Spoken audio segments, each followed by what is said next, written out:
ED नए नए खुलासे कर रही है। यहाँ पर राजस्थान में हमने देखा और अब छत्तीसगढ़ में लगता है कि यहाँ पर ईडी आए, क्योंकि यहाँ पर अंदेशा पहले जता दिए गए थे कि अब चुनाव आ रहे हैं तो ईडी भी अब आती ही होगी, क्योंकि जहाँ जहाँ चुनाव होंगे वहाँ ईडी होगी। ये बात जो है उसके द्वारा कही जा रही है। कहना है कि 508 करोड़ रुपए का घोटाला यहाँ पर किया है भूपेश बघेल ने। तो देखिए यहाँ पर उत्तर प्रदेश में भी आजम खान के करीबियों के पास छापा पड़ा था, बिहार में भी छापा पड़ता नजर आया था। जैसे जैसे विधानसभा चुनाव नजदीक आ रहा है, लोकसभा चुनाव नजदीक आ रहा है, वैसे वैसे ईडी की जो इतनी ज्यादा एक्टिव होती नजर आ रही है। तब जो है आम आदमी पार्टी पर और भी ज्यादा जो शिकंजा है वो ईडी का कसता जा रहा है। पहले संजय सिंह, मनीष सिसोदिया, बात करें अब अरविंद केजरीवाल की, पहला समन भेजा नहीं पेश हुए, दूसरा भेजेंगे नहीं पेश होंगे, तीसरा भेजेंगे फिर नहीं पेश होंगे, तो फिर अरेस्ट वारंट निकाला जाएगा। अब भाजपा को आने का कोई मौका यहाँ पर भूपेश बघेल नहीं दे रहे, तो इसी वजह से हम देख सकते हैं कि ईडी का शिकंजा उनके ऊपर भी कसा जा सकता है। और अब प्रधानमंत्री ने यहाँ तक कह दिया कि भ्रष्टाचार में जो फंसा होगा उसको हम छोड़ेंगे नहीं। तो हम इस पूरे बयान का मतलब निकाल सकते हैं कि अब उन नेताओं के साथ क्या होने वाला है। तो कहीं ना कहीं यहाँ पर जिस तरीके से पहले भी जनता के मन में ये सवाल अभी उठने लगे हैं, जो वो पहली सुनवाई में पेश नहीं हुए, कि कहीं इन्होंने कोई घोटाला तो नहीं किया। अगर ये अपने आप को कट्टर ईमानदार कहते हैं तो ये पेश क्यों नहीं हो रहे हैं? पेश होने से इन्हें दिक्कत क्या है? कि कुछ तो गड़बड़ है, जब भी गिरफ्तारियां हो रही हैं। ऐसे में एक आपने कहावत सुनी हो कि झूठ इतना बोल दो कि वो लोगों को सच लगने लग जाए, और सच के आते आते कहीं ना कहीं झूठ पूरे जगह फैल जाता है। तो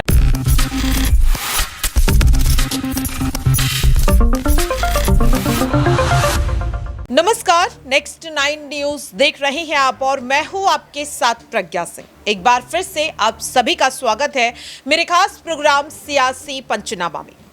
5 राज्यों की विधानसभा चुनाव, जहां एक और सभी राजनीतिक दल तैयारियां करते हुए नजर आ रहे हैं, तो यहां पर अब सरकारी जांच एजेंसियां भी अपनी कार्रवाई की जो रफ्तार है उसे और ज्यादा तेज करती नजर आ रही हैं। विपक्ष का आरोप है कि 2024 के लोकसभा चुनाव इंडिया गठबंधन जीतने वाला है और इसीलिए अब विपक्ष को तोड़ने के लिए, उन्हें कमजोर करने के लिए सत्ताधारी दल जांच एजेंसियों का इस्तेमाल कर रही हैं।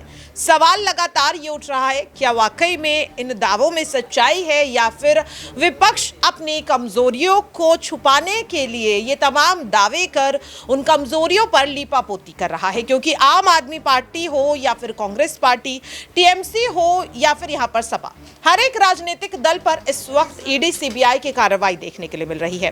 राजस्थान हो, दिल्ली हो, पंजाब हो, छत्तीसगढ़ हो, हर जगह ईडी ताबड़तोड़ एक्शन करती हुई नजर आ रही है। कईयों के घर पर छापे हो रहे हैं तो कई नेताओं को नोटिस भी भेजा जा रहा है।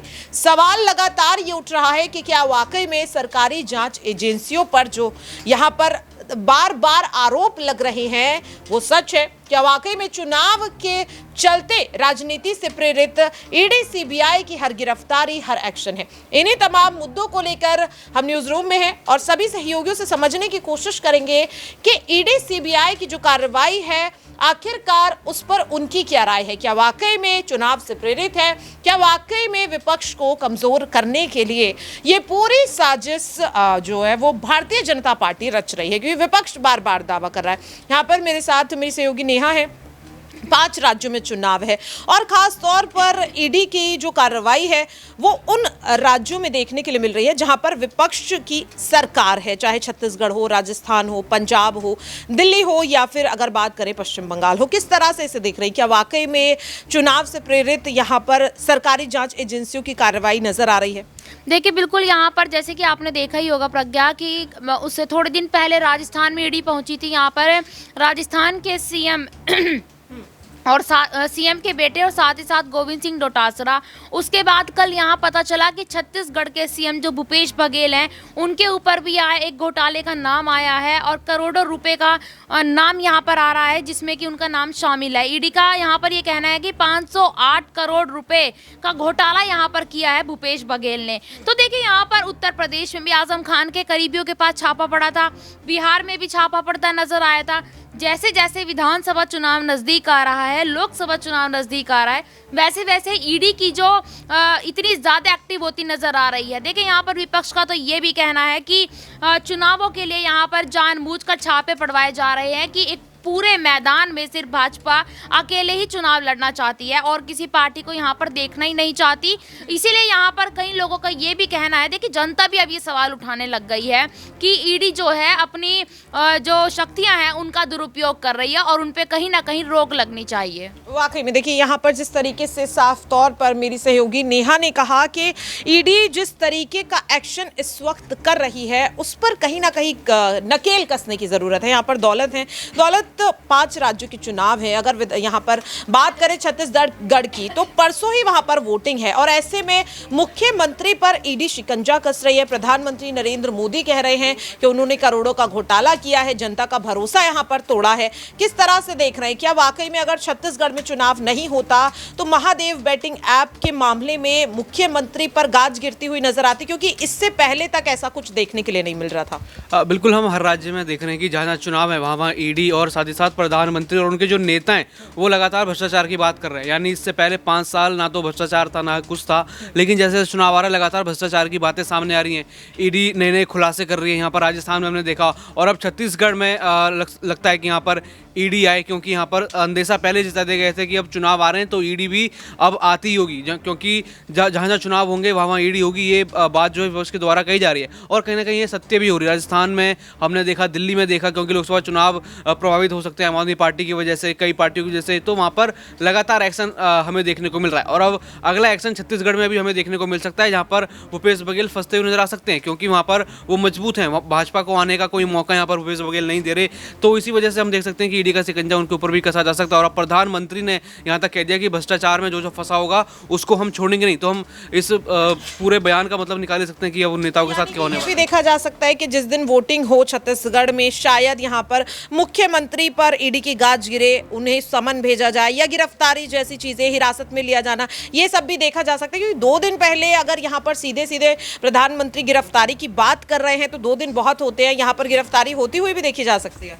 अभी 2 दिन है तो 2 दिन क्या, शाम तक भी यहाँ पर जो है कुछ भी यहाँ पर हो सकता है। हम देख सकते हैं कि भूपेश बघेल जो पूरी तरीके से भाजपा को टिकने नहीं दे रहे, प्रधानमंत्री के ऊपर भी उन्होंने कई सवाल कर दिए, तो हम देख सकते हैं कि यहाँ पर कार्रवाई हो सकती है, क्योंकि यहाँ पर जो भी निशाने पर आएगा केंद्र सरकार के वो कहीं ना कहीं जो है बिखरता हुआ नजर आएगा। वाकई में देखिए यहाँ पर जिस तरीके से दौलत ने कहा कि जो भी सत्ताधारियों से सवाल पूछेगा वो कहीं ना कहीं बीजेपी के निशाने पर आता हुआ नजर आएगा। यहाँ पर तुषार है मेरे साथ, उनसे यहाँ पर सवाल लेना चाहेंगे। जैसा कि कहते हुए अभी दौलत नजर आए कि विधानसभा चुनाव है छत्तीसगढ़ में, इसलिए मुख्यमंत्री की गिरफ्तारी हो सकती है, ईडी उन पर एक्शन ले सकती है। यहाँ पर ऐसा ही कुछ दिल्ली में भी तुषार देखने के लिए मिल रहा है।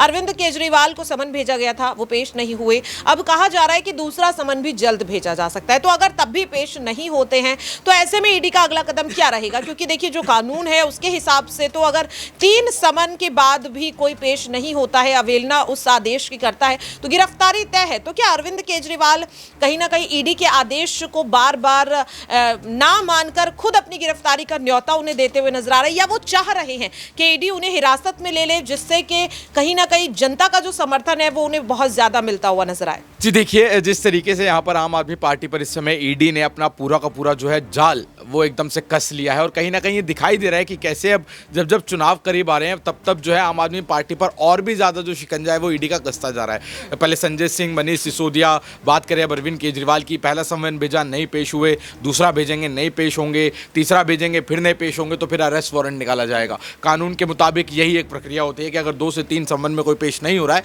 तो अरेस्ट वारंट निकाला जाता है उसके खिलाफ। और अगर यहाँ पर मुख्यमंत्री पेश नहीं होते तो कहीं ना कहीं यहाँ पर जिस तरीके से पहले भी जनता के मन में ये सवाल अभी उठने लगे हैं, जब वो पहली सुनवाई में पेश नहीं हुए, कि कहीं इन्होंने कोई घोटाला तो नहीं किया। अगर ये अपने आप को कट्टर ईमानदार कहते हैं तो ये पेश क्यों नहीं हो रहे हैं? पेश होने से इन्हें दिक्कत क्या है?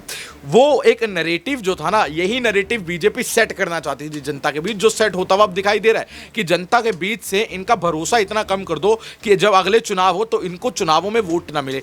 और तीसरी चीज, अब देखिए एक चीज़ और इसमें बड़ी देखी जा रही है और कयास लगाए जा रहे हैं कि अगर अरविंद केजरीवाल को भी अब जेल हो जाती है, जैसे कि उनके नेता भी कह रहे हैं, आतिशी, भारद्वाज, सौरभ भारद्वाज, राघव चड्ढा, सभी ये कहते हुए दिखाई दे रहे हैं कि अगर ये जाएंगे पेश होने सामने तो उनको उठाकर भी जेल में डाल दिया जाएगा। अगर ये जेल में जाते हैं मुख्यमंत्री, तब दिल्ली में कौन यहाँ पर जो है वो दिल्ली को संभालेगा? अब इसका भी बीजेपी कहीं ना कहीं फायदा उठाएगी, कोई ना कहीं कानूनी दाव पेच खेलकर दोबारा यहाँ पर दिल्ली में इलेक्शन कराए जा सकते हैं, और उसको लेकर यहाँ पर फिर अगर दिल्ली में इलेक्शन होंगे, अरविंद केजरीवाल जेल में होंगे, तो उसका भारी जो फायदा है वो बीजेपी को मिलेगा। मिलेगा। लेकिन यहाँ पर तुषार, आम आदमी पार्टी तो दावा कर रही है, खुद राघव चड्ढा ने कहा कि अगर पूरी की पूरी पार्टी को भी जेल में डाल दिया जाएगा तो भी सरकार जो है वो गिरने वाली नहीं है, वो लोग जेल से ही काम कर पाएंगे। लेकिन मनीष सिसोदिया और संजय सिंह के जेल जाने के बाद तो आप देख रहे हैं कि जो उनके विभाग थे वो कमजोर पड़ते नजर आ रहे हैं। जिन संघ को यहाँ पर संजय सिंह चला रहे थे वो कमजोर पड़ते चले जा रहे हैं। ऐसे में अरविंद केजरीवाल की गिरफ्तारी के बाद क्या वाकई में जो दावे राघव चड्ढा कर रहे हैं कि सरकार चल पाएगी, क्या वाकई में चल पाएगी? देखिए, मुश्किल है। अगर वो गिरफ्तार हो जाते हैं तो आम आदमी पार्टी का अपने पैरों पे खड़े रहना थोड़ा मुश्किल नजर आएगा, क्योंकि